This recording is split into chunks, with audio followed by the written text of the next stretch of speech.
Hey you guys, what is up? I am super tired. I am so worn out right now.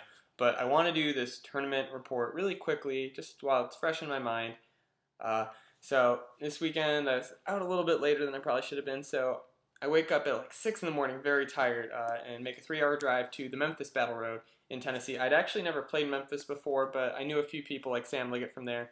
So I was really excited to go. And actually, I ran into Anne-Marie Thompson and Britt Pybass, both of which I had known through reputation slash hey trainer kind of stuff, but hadn't actually met in person. So I met both of them, so that was cool. Meeting new people and people you talk to on the internet is always neat.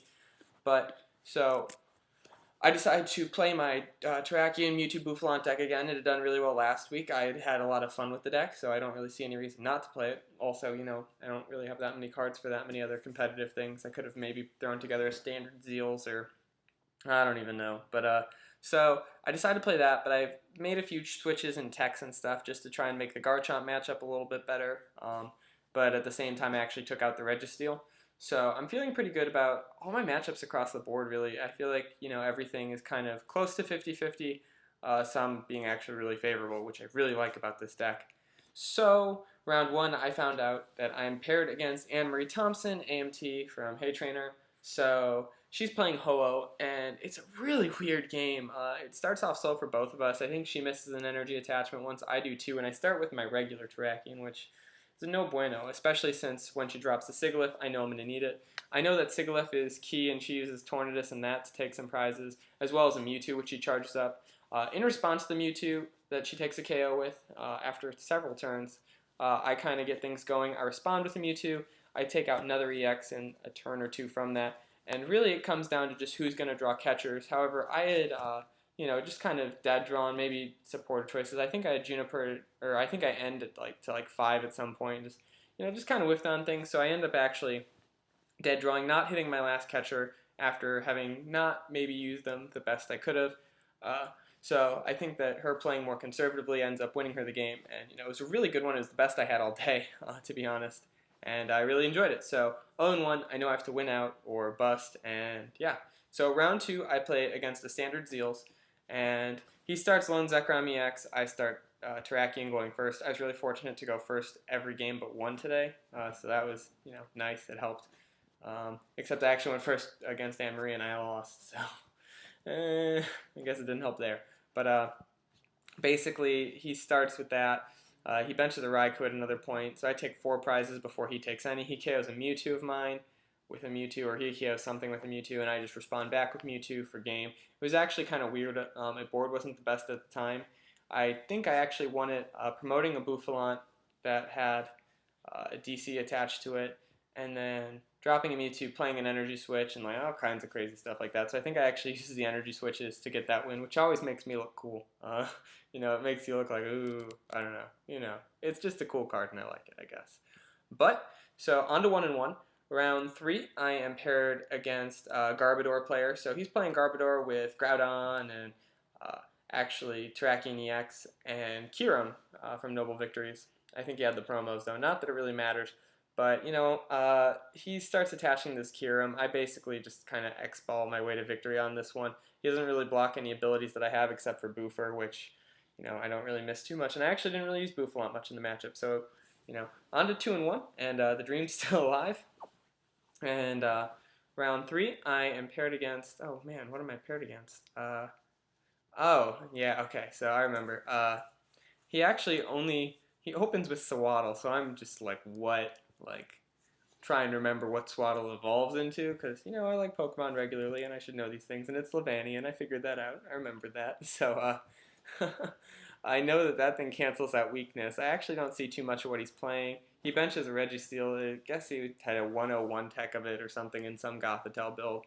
Sounds interesting, but at the same time, kind of surprised to see it at the 2-1 tables, but, maybe he was a newer player who, potentially is good, but is still, trying out weird things, or maybe just playing fun rogues, I don't know. So I go on to 3-1 after a really quick game there, and round 4 I am paired against a Empoleon, a Selgor deck, which I know some people might be like, what? But actually I've heard this getting a lot of hype, and I felt pretty confident about this matchup, even though he is using a lock deck that can hit me for weakness with grass against Terrakion. I felt confident because of the number of switch and super scoop up I run, and I know that this version doesn't lock trainers. So basically what ends up happening is I get out Bouffalant with an Eviolite, and deck and cover only does 10 then with the poison, and I hit some super scoop ups, and basically he doesn't take a prize until his last turn of the game and end up rolling. So I actually did really well after that game I lost to AMT.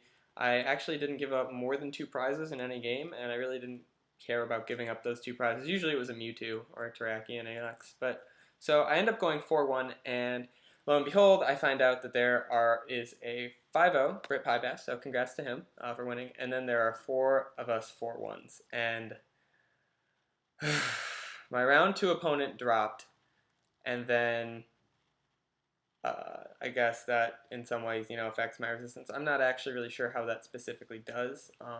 I'll admit I'm not as well informed on the issue as I should be, but I end up in 5th, and I actually lose. The 4th place person's opponent's win percentage was 50, and mine was 49, and the 3rd place guy's actually 52, so it was really close too, and really hurts to miss those championship points despite performing really well and actually, winning out after losing against a good player.